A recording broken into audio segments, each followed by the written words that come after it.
Merci Seigneur de bénir David maintenant et de nous bénir tous. Tu connais nos cœurs, rends-nous réceptifs à ce que tu veux nous dire Seigneur.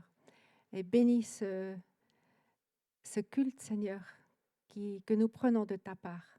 Bénis David. Amen. Amen. Merci Katharina. Bon, bonjour à tous. Bonne année 2026 à ceux que je n'ai pas pu encore souhaiter la bonne année. J'espère que vous avez bien passé ce cap.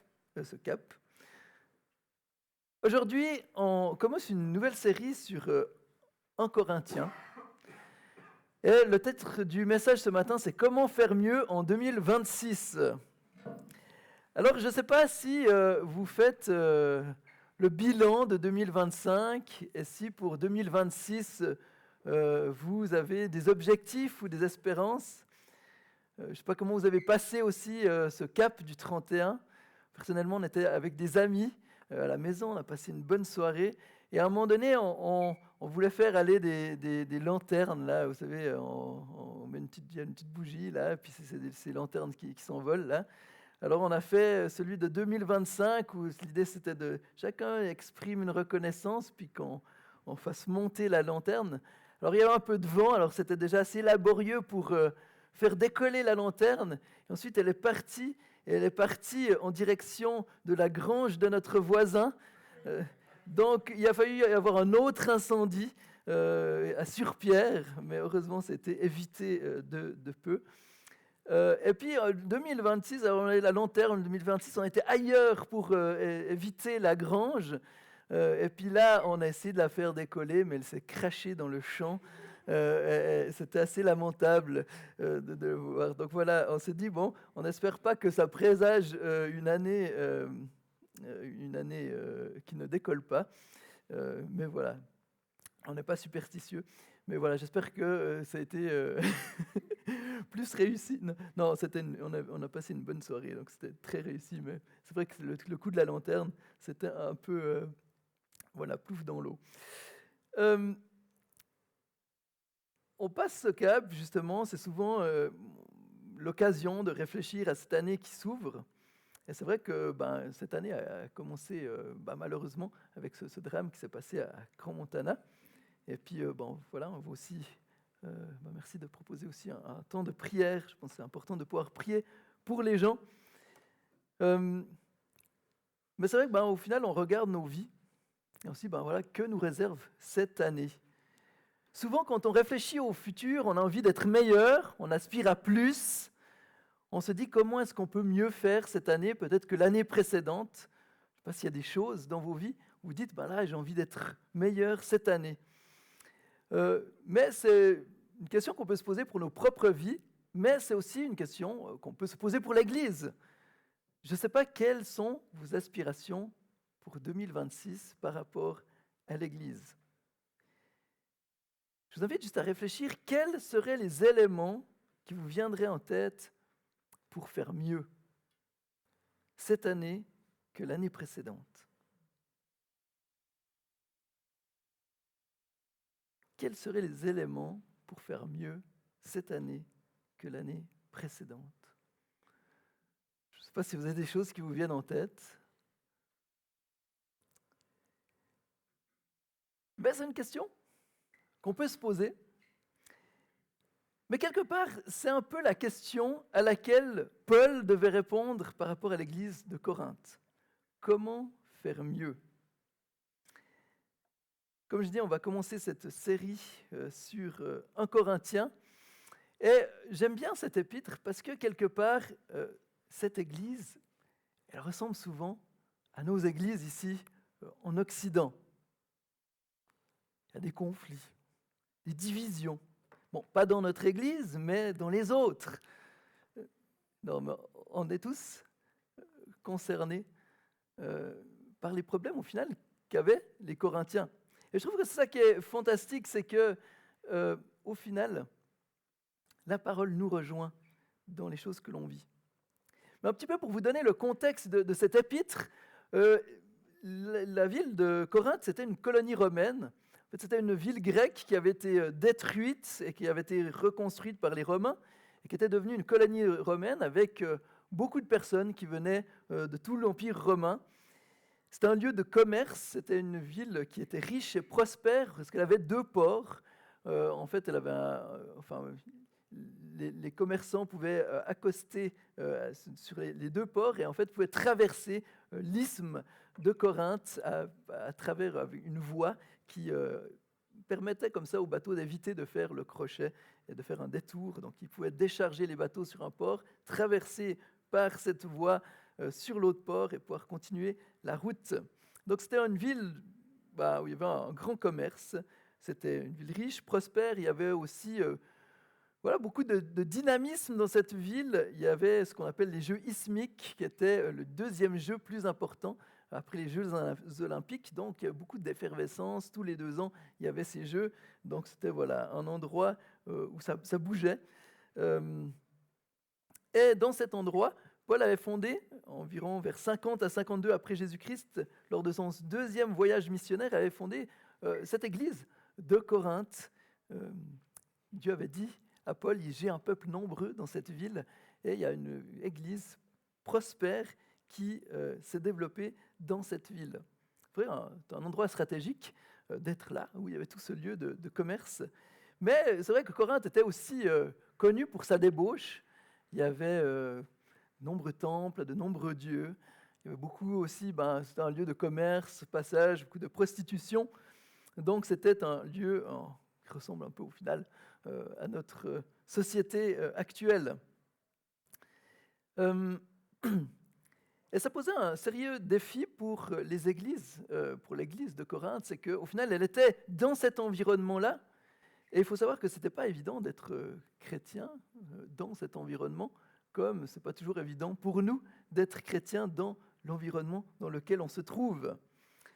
La culture nous influence, nous sommes sous influence, et nous avons tous cette tentation, au final, de nous conformer à la culture qui nous environne.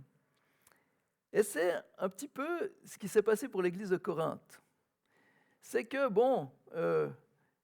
c'est difficile, on est chrétien, on n'est pas, c'était pas polythéiste comme les Romains.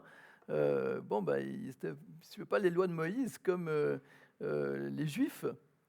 Donc des fois, les chrétiens étaient parfois considérés comme étant des athées parce qu'au final, ils ne faisaient pas des sacrifices à des dieux, ils ne faisaient pas. Donc c'était un peu des gens qui pouvaient être mis à part. Et quand on est mis à part, la tendance, c'est qu'on veut ne pas paraître trop différent. Et c'est sans doute un des défis de l'église de Corinthe, c'est qu'au lieu de grandir spirituellement au cours de la période qui s'est écoulée entre le départ de Paul de Corinthe et la rédaction de la lettre aux Corinthiens, au mieux que l'Église se développe spirituellement, au final, cette Église a développé pas mal de problèmes graves qui sont justement de la division, des abus, du désordre, de l'immoralité. Il y avait aussi des problèmes de tout genre dans cette Église. Un des problèmes qui semble caractériser cette Église, c'était l'orgueil. Ça semble être un problème. Certains des membres se croyaient plus spirituels et plus compétents que les autres. Ils pensaient aussi avoir une liberté plus grande que les autres. Et si on faisait le bilan de l'Église aux Corinthiens, ça n'aurait pas été très positif. Pourtant, quand on commence cette lettre, Paul ne commence pas par faire des reproches à cette Église. Paul, je crois, amène des éléments clés pour savoir comment mieux faire. Au final, cette Église était là. Paul avait investi du temps. C'est un des endroits où il est resté le plus longtemps. Il était resté 1 année et demie pour enseigner cette Église. Donc l'Église avait grandi. Mais voilà que là, il est plus loin. Paul, quand il écrit cette lettre, se trouve à Éphèse. Il a des nouvelles de cette Église par des gens de la communauté. Et il y a plein de problèmes. Et c'est là que Paul prend la plume pour aider cette Église à faire mieux. Et je crois que cet épître peut nous interpeller aussi pour nos vies, mais aussi en tant que communauté, comment faire mieux. Je vous invite à apprendre, donc, on va prendre ce matin en Corinthiens 1, les versets 1 à 9, et voir un peu comment Paul nous encourage à faire mieux en 2026. Donc, on lit 1 Corinthiens 1, versets 1 à 9. De la part de Paul, appelé à être un apôtre de Jésus-Christ par la volonté de Dieu et du frère Sosthène, à l'Église de Dieu qui est à Corinthe, à ceux qui étaient conduits à la sainteté par Jésus-Christ, appelés à être saints, et à tous ceux qui partout font appel au nom de notre Seigneur Jésus-Christ, leur Seigneur et le nôtre. Que la grâce et la paix vous soient données de la part de Dieu notre Père et du Seigneur Jésus-Christ. Je dis constamment à mon Dieu toute ma reconnaissance à votre sujet pour la grâce que Dieu vous a été, pour la grâce de Dieu qui vous a été accordée en Jésus-Christ. En effet, en lui, vous avez été comblés de toutes les richesses, en particulier en ce qui concerne la parole et la connaissance, dans la mesure où le témoignage de Christ a été solidement établi parmi vous. Ainsi, il ne vous manque aucun don, à vous qui attendez le moment où notre Seigneur Jésus-Christ apparaîtra. C'est lui aussi qui vous affermira jusqu'à la fin pour que vous soyez irréprochables le jour de notre Seigneur Jésus-Christ. Dieu est fidèle, lui qui vous a appelés à vivre en communion avec son Fils Jésus-Christ, notre Seigneur. Jusqu'ici, la parole de Dieu. Quand on prend le début de cette épître, quand on prend le début de cette lettre qui ressemble au fait à toutes les lettres, Paul commence par des salutations, mais il y a des éléments importants. Quand on lit le début, quand on lit les salutations, on n'a pas l'impression qu'il y a des problèmes. Paul parle d'une manière élogieuse des Corinthiens. Il souligne plein de bons aspects. Il souligne comment la grâce de Dieu était efficace dans cette Église. Alors que, au final, l'orgueil et le dysfonctionnement avaient gagné l'Église de Corinthe, on ne le voit pas dans ces premiers versets, en tout cas on ne pourrait pas le supposer. Et ce qui est intéressant, c'est que Paul célèbre, au mieux de faire des reproches directement, bon après il adressera certaines choses, on le verra plus tard, mais au lieu de faire des reproches, Paul commence par célébrer la grâce de Dieu qui agit dans cette communauté.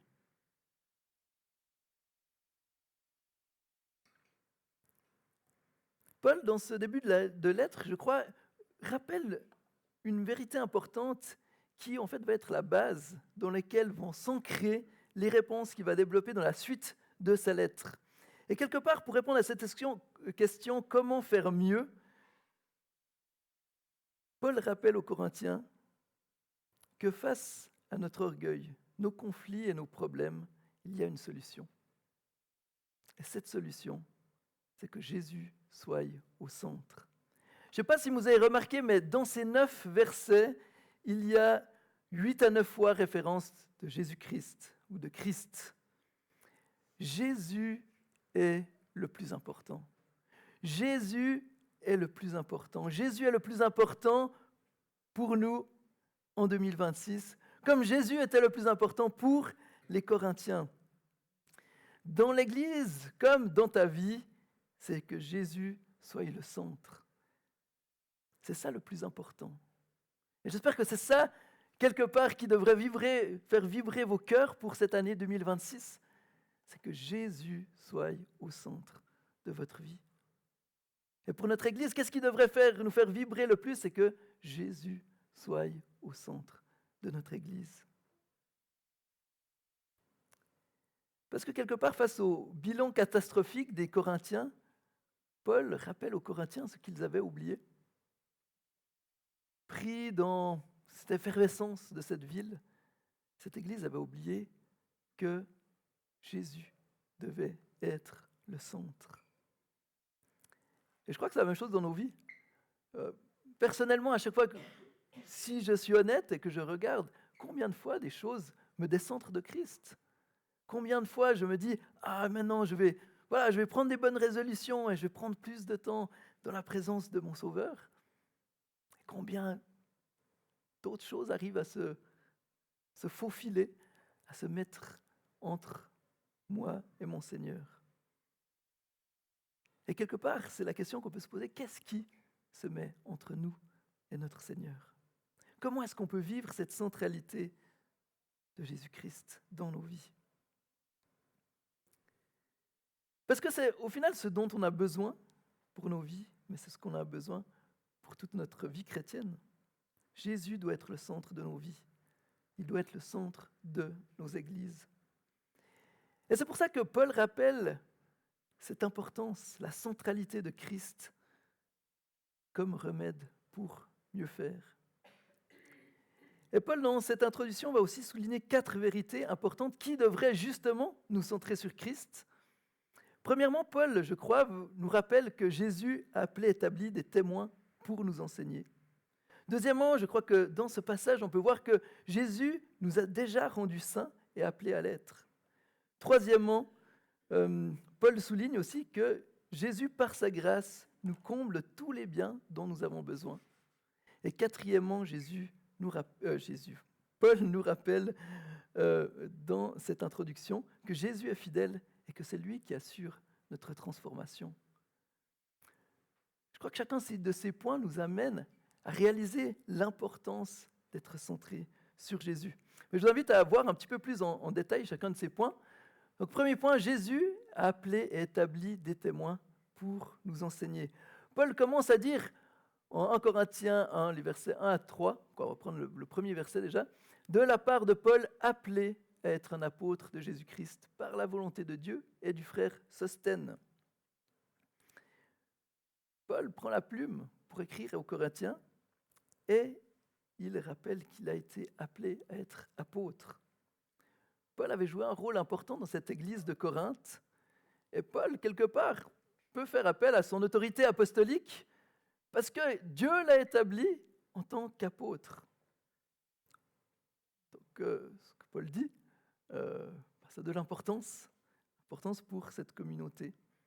La lettre de 1 Corinthiens a une importance parce que elle a ce sceau, cette autorité de l'apôtre Paul, qui a été appelé selon la volonté de Dieu. Et ce n'est pas seulement lui qui est écrit, mais il associe le frère Sosthène. Alors on ne sait pas vraiment qui est ce Sosthène, mais il est probable qu'il s'agisse du chef de la synagogue de Corinthe, dont il est parlé en Actes 18, 17. Il y a un Sosthène qui est maltraité, qui est le chef de la synagogue, et qui probablement s'est converti et maintenant est avec Paul. C'est peut-être quelqu'un qui devait jouer, en tout cas qui semble jouer un rôle important dans cette église de Corinthe. Et je crois qu'il y a quelque chose d'important dans cette première notion, c'est que Jésus a établi des témoins pour nous enseigner. La lettre que Paul envoie aux Corinthiens contient justement, comme je l'ai dit, cette autorité apostolique pour le bien de l'église de Corinthe. Dieu place des dirigeants, il nous donne sa parole pour nous éclairer sur notre état spirituel. Et autant cet épître aux Corinthiens, on l'a toujours. La parole de Dieu, comment est-ce que, au final, pourquoi est-ce qu'on a la Bible telle qu'elle est là? Pourquoi les livres? Pourquoi ceci et pas d'autres? C'est que justement, les chrétiens ont reconnu dans ces livres cette autorité des prophètes et des apôtres. Il y a une autorité. Quelque part, Dieu nous parle à travers les prophètes et les apôtres. Et je crois que, de même, pour nous, nous avons la parole de Dieu. Cette lettre qui était revêtue de l'autorité apostolique est toujours la même pour nous aujourd'hui. Et dans ce sens, Dieu nous parle à travers les paroles de Paul. Dieu parle à travers ses prophètes et ses apôtres, il le fait à travers la parole.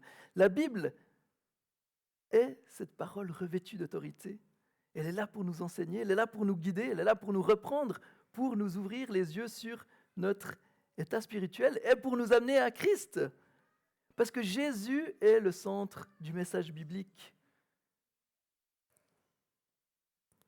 La Bible nous amène à personne d'autre qu'à Jésus. Et dans notre société où tout est mis sur le ressenti personnel, l'être humain est au centre de l'évaluation de ce qui est bon ou mauvais pour lui, on a rejeté tout directeur de conscience pour être notre propre loi. Nous voulons choisir nous-mêmes ce qui est bon pour nous. Et c'est un petit peu le mantra que l'on entend dans la société. Décide ce qui est bon pour toi seul. Pourquoi te laisserais-tu quelqu'un d'autre te dire ce qui est bon pour toi? Mais en fait, Dieu nous donne une autorité. Il a mis sa parole. Il nous a donné cette parole d'autorité qui nous conduit à Christ. Et à côté de cette parole, il nous donne des frères et des sœurs qui sont là aussi pour nous encourager, pour nous aider à vivre une vie centrée sur Christ. Donc j'aimerais vous encourager ce matin, soyez centrés sur Christ. J'aimerais vous encourager pour 2026, prenez cette parole qui a cette autorité, cette parole qui est source de vie, cette parole qui nous éclaire, cette parole à travers laquelle Dieu nous interpelle. Et que comme les Corinthiens, on puisse se laisser interpeller par ce qu'elle nous dit. Parce que on est comme les Corinthiens, on est influencé par la société, par, au final, les pensées de ce monde. Et nous avons besoin de cet éclairage de la parole de Dieu pour nous recentrer. Et j'aimerais vous encourager, quand vous lisez la parole, quand quelque chose vous dérange ou quelque chose va à l'encontre de notre pensée actuelle, réfléchissez. Pourquoi ce passage me dérange? Est-ce que c'est parce que je ne suis pas en accord ou est-ce que parce que justement il vient chambouler peut-être des façons de voir que j'ai adoptées parce que c'est ce que le monde pense? Je me rappelle un jour, je parlais avec deux personnes qui vivaient des problèmes dans leur vie de foi. Et ils étaient face à un péché flagrant et j'essayais de les interpeller pour qu'ils réalisent que la manière dont ils vivaient n'était pas du tout juste. Mais leur réponse m'a surpris. Ils m'ont dit, mais Dieu ne nous a pas dit que... Comment ils ont dit ça? Dieu ne nous a pas dit que c'était pas bien de le faire, alors on continue. Puis je dis, mais ils n'ont pas lu la Bible. La Bible est pourtant claire sur ce sujet-là. Mais quelque part, ils se basaient sur leur ressenti. Notre ressenti, c'est que, bon, au final, il ne semble pas que Dieu nous interpelle sur ce point. Je ne suis pas là pour blâmer ces jeunes, mais quelque part, elle nous montre bien qu'on est dans un monde où, au final, on se base beaucoup sur nos propres ressentis. Notre discernement aussi, au final, de qu'est-ce que Dieu veut, mais on oublie la parole. C'est pourquoi remettons la parole dans nos vies pour rester centrés sur Christ. Deuxièmement, pour nous centrer sur Christ, Paul nous rappelle que Jésus nous a rendus saints et appelés à l'être. Quelque part dans les versets qui suivent, on va les prendre, versets 2 et 3, Paul dit à l'Église de Dieu qui est à Corinthe, à ceux qui ont été conduits à la sainteté par Jésus-Christ, appelés à être saints, et à tous ceux qui partout font appel au nom de notre Seigneur Jésus-Christ, leur Seigneur, et le nôtre, que la grâce et la paix vous soient données de la part de Dieu notre Père et du Seigneur Jésus-Christ. Paul rappelle ici l'identité des Corinthiens. Il est fou que, quand on lit la lettre aux Corinthiens, les Corinthiens étaient tout sauf saints, ils vivaient la débauche. Il y avait même un membre de la communauté qui avait pour femme l'épouse de son père. Il y avait toutes sortes de dérives. Mais Paul parle d'eux comme l'Église de Dieu qui est à Corinthe, à ceux qui étaient conduits à la sainteté par Jésus-Christ, appelés à être saints. Paul rappelle aux Corinthiens leur identité en Christ. En Christ, nous sommes saints. Nous avons été déjà sanctifiés. Nous sommes déjà appelés à être saints. je crois qu'il y a quelque chose d'important pour nous. C'est ce qu'on appelle la sainteté positionnelle. La réalité, et je sais que c'est contre-intuitif, c'est que nous sommes déjà saints en Jésus-Christ. Vous êtes saints en Jésus-Christ. Même si tu n'en as pas l'impression, même si je ne sais pas ce que tu as vécu ces derniers jours, en Jésus-Christ, nous sommes déjà considérés comme saints, mis à part pour Dieu. Car notre sainteté ne repose pas sur nos actions ou nos efforts, mais sur l'œuvre de Jésus à la croix pour nous. C'est l'Évangile qui nous rend saints. Une bonne nouvelle, non? Et Paul, dans cette introduction, face à cette église qui n'avait rien de saint, leur rappelle leur identité, leur statut en Christ. Vous avez déjà, à ceux qui ont été conduits à la sainteté par Jésus-Christ. Et Paul aussi leur rappelle qu'ils sont appelés à être saints. Ils sont saints et c'est Dieu qui les a appelés à l'être. Comme le dit un commentateur, le terme appelé, c'est kleitos en grec. C'est pas juste un appel que l'on peut refuser. C'est pas juste je vous appelle à être saint, bon alors il faut l'être là, vous devez répondre. Le commentateur dit c'est pas un appel qu'on peut refuser, c'est comme une convocation. En Christ, Paul rappelle aux Corinthiens qu'ils sont le peuple saint de Dieu. Et quelque part, il les encourage à le vivre. Et Paul le souligne encore que c'est ce que sont tous les autres chrétiens. Ce ne sont pas simplement les Corinthiens qui sont meilleurs que les autres et qui sont saints. Et au vu de l'orgueil qui se passait dans cette communauté, c'était bien que Paul le rappelle que ce n'était pas seulement eux qui étaient saints, mais tous ceux qui font appel à Jésus-Christ. À tous ceux qui, partout, font appel au nom de notre Seigneur Jésus-Christ. Tous ceux qui se réclament de Christ sont saints, sont le peuple saint de Dieu. C'est le statut de tout chrétien en Christ. Et je crois qu'il y a quelque chose d'important pour nous qui devrait aussi nous aider à vivre notre foi et notre vie de manière centrée sur Christ. La sainteté n'est pas quelque chose que l'on doit acquérir par nos propres forces, mais c'est ce que produit notre union avec Christ. C'est notre relation avec Jésus-Christ qui fait que nous sommes saints. C'est pourquoi on peut vivre différemment. C'est pourquoi on peut vivre, on peut avoir la victoire sur le péché. C'est pourquoi on peut se démarquer du monde. Parce que notre identité, elle est en Jésus-Christ.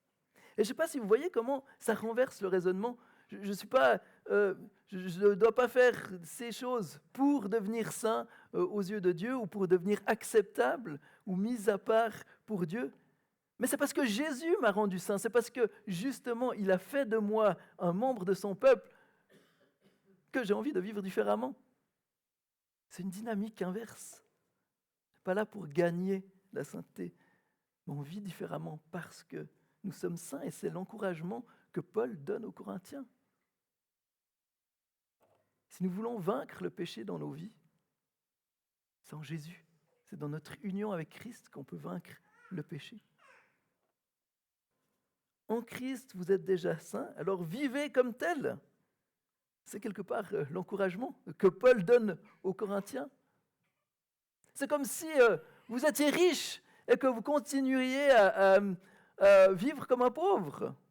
Eh bien, Paul dirait, mais tu es riche, tu as tout ce qu'il faut, alors arrête de vivre comme un pauvre. Et je crois que c'est cet encouragement aussi qu'on doit prendre en tant que disciple de Jésus. Je me rappelle, quand j'étais jeune, on avait notre ordinateur dans le salon, et je devais faire un travail pour l'école et chercher des images sur Internet. C'était le début de Google. Et alors, je tapotais comme ça différentes choses. Et quand les images sont apparues, il y avait des images à caractère, avec des femmes peu habillées, dirons-nous. Et j'étais tenté de cliquer pour regarder. Et à ce moment-là, j'ai eu cette pensée de dire, mais David, tu ne peux pas faire ça. Parce que tu es chrétien. Parce que si je fais ça, même s'il n'y a personne, je dis, mais je vis à l'encontre de tout ce que je témoigne autour de moi dans ma classe. Et à ce moment-là, je me suis détourné de ça, et par la grâce de Dieu, j'ai eu vraiment une victoire sur cette tentation-là. Mais je crois que la force n'était pas justement dans mes propres capacités à résister, mais c'était se souvenir que j'étais en Christ, j'étais son enfant, et que je n'avais rien à faire avec ces choses. Et je crois que c'est un encouragement pour nous aussi. Si on veut avoir la victoire dans le péché, saisissons-nous de cette identité que nous avons en Christ. C'est sûr que ce n'est pas forcément toujours si facile, je ne sais pas avec quoi vous luttez, mais on est là aussi les uns les autres pour prier ensemble. Donc mettez Christ au centre, mettez cette relation, cette intimité. Rappelez-vous que vous êtes saints et que vous êtes conduits à la sainteté. Et j'aimerais faire un appel ce matin, si quelqu'un ne connaît pas Christ ce matin. Si ce matin vous dites, mais waouh, je n'ai jamais eu cette compréhension, j'aimerais avoir cette sainteté que Jésus nous donne, eh bien, j'aimerais vous encourager à accepter Jésus. Accepte Jésus dans ta vie. Et puis, viens après le culte aussi, on aura plaisir de prier avec toi. Et ce matin, j'aimerais aussi interpeller peut-être certaines personnes qui, par rapport à des choses que vous avez vécues, peut-être que vous avez l'impression d'être sale. Peut-être que vous avez l'impression d'être pas à la hauteur. Peut-être que vous avez l'impression que Dieu vous considère comme... il vous tolère, mais quelque part, il voit toute la saleté qu'il y a dans votre vie. Eh bien, j'aimerais vous encourager. C'est qu'en Jésus, vous êtes lavé. En Jésus, vous avez été purifié. En Jésus, vous êtes saint. Et je sais que des gens luttent avec ce sentiment de honte. Parce que des fois, ils ont subi du mal, parce qu'on leur a fait du tort, subi des abus. Et des fois, ces personnes-là croient qu'elles sont trop sales, pas acceptables pour se présenter devant Dieu. Mais la bonne nouvelle, c'est qu'en Jésus, on est rendu saint. Donc approchez-vous de lui, venez à Christ, mettez-le au centre de votre vie. Nous sommes mis à part pour Jésus, pour vivre avec lui. Et donc si certains luttent aussi avec certains péchés, j'aimerais vous encourager. Rappelez-vous de qui vous êtes en Jésus. Et en tant que communauté aussi, comme les Corinthiens, nous sommes une église de saints pas parce que nous sommes parfaits, mais à cause de Christ. Ce qui fait que nous sommes l'église d'Estavayer-le-Lac, ce qui fait que nous sommes enfants de Dieu, c'est parce que nous sommes unis à Christ. Donc je crois que quelque part, des fois, au mieux de regarder à nos défauts, de regarder à nos insuffisances, de regarder sans cesse, de dire « mais on devrait être plus comme ceci ou comme cela ». Rappelons-nous qui nous sommes en Christ et réjouissons-nous. Parce que je crois que c'est quelque chose de puissant dont se rappelle notre identité en Jésus. Voilà mon deuxième interpellation. Et troisièmement, je crois que pour nous encourager à nous centrer sur Christ, Paul nous rappelle aussi que Jésus, par sa grâce, nous comble tous les bienfaits dont nous avons besoin. Et c'est ce que Paul dit en 1 Corinthiens, versets 4 et 7. Il dit « Je dis constamment à mon Dieu toute ma reconnaissance à votre sujet pour la grâce de Dieu qui vous a été accordée en Jésus-Christ. En effet, en lui, vous avez été comblés de toutes les richesses, en particulier en ce qui concerne la parole et la connaissance, dans la mesure où le témoignage de Christ a été solidement établi parmi vous. Ainsi, il ne vous manque aucun don à vous qui attendez le moment où notre Seigneur Jésus-Christ apparaîtra. » Paul continue avec sa reconnaissance, il remercie Dieu pour la grâce qu'il a accordée aux Corinthiens en Jésus-Christ. Et comme le dit Tom Schreiner, un commentaire que j'ai lu, il disait « La grâce de Dieu ne peut être réduite à son don gratuit et désigne aussi sa puissance transformatrice. Il y avait dans l'église de Corinthe des disputes au sujet des dons spirituels. Paul ici leur rappelle que tout est un résultat de la grâce de Dieu. Que c'est en Jésus-Christ qu'ils sont comblés de toute la richesse. Il dit encore un peu plus loin, la grâce divine continue d'être célébrée, cette fois-ci à l'aide d'un verbe à la forme passive, une forme qui prédomine dans ces versets. le fait que les Corinthiens ont été comblés de richesses en Christ par Dieu, un tel enrichissement est complet et est transmis par l'intermédiaire de Jésus-Christ. Ces croyants n'ignoraient pas qu'ils possédaient tout spirituellement, mais ils avaient tendance à s'en attribuer le mérite, oubliant que de telles richesses étaient les leurs grâce à Christ seulement. Quelque part, c'est ce que vivait cette communauté. Ils vivaient plein de choses, plein de dons spirituels, et c'était une bonne chose, mais ça créait de la dispute. Et quelque part, Paul rappelle qu'en Christ, nous avons toutes choses. C'est un don de la grâce. Et je crois qu'il y a quelque chose d'important aussi pour nous.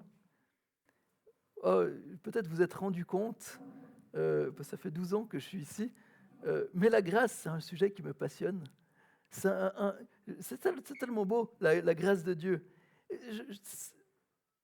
La grâce, ce n'est pas simplement que Jésus nous a pardonné à la croix.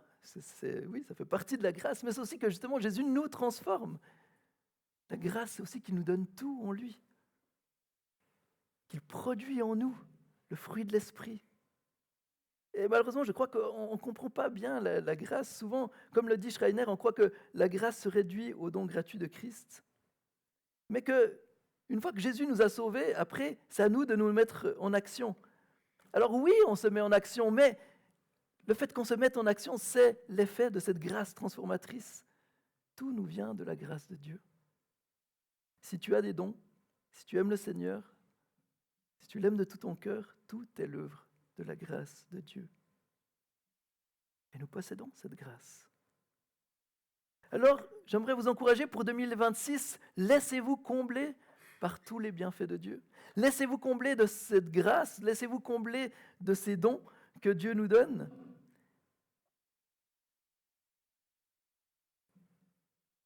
Paul rappelle aux Corinthiens qu'en Christ, il ne leur manque rien. Et c'est la même chose pour nous. Chers amis d'Estavayer-le-Lac, il ne nous manque rien.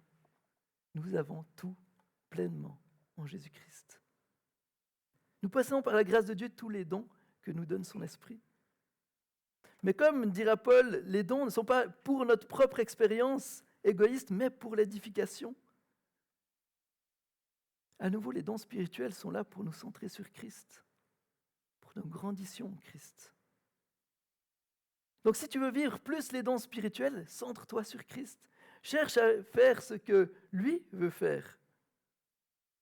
Non pas comme les Corinthiens, qui au final avaient leur propre idée sur ce que les dons devaient être.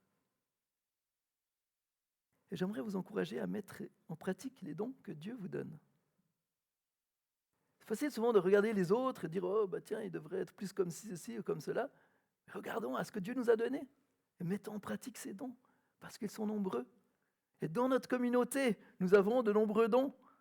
Osons les vivre pour le bien et l'édification du corps de Christ. Osons mettre en pratique nos dons. Pas besoin d'être parfait. On n'est pas en train de faire un concours de qui fera mieux certaines choses, mais en louant Dieu pour sa grâce, on peut mettre en pratique ses dons pour lui rendre gloire. Donc j'aimerais vous encourager que cette année, vous mettiez en pratique les dons que la grâce de Dieu vous a donnés, mais non pas simplement pour vous-même, pour nourrir un désir égoïste, mais pour le bien des autres. Donc si tu as le don pour la louange, eh bien loue, fais-le pour encourager les autres à la louange. Si tu as le don de service, eh bien sers. Si tu as un don d'administrateur, eh bien aide à administrer. Si tu as un don pour prier pour les autres, alors prie, n'attends pas. Si tu as un don de discernement, alors exerce ce discernement, donne des paroles de sagesse.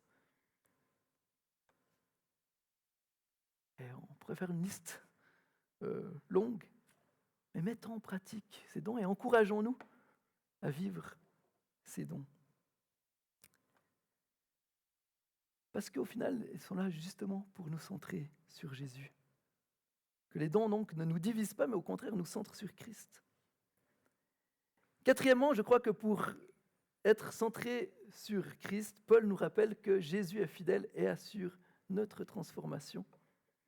En Corinthiens 1, versets 8 et 9, « C'est lui aussi qui vous affermira jusqu'à la fin pour que vous soyez irréprochables le jour de notre Seigneur Jésus-Christ.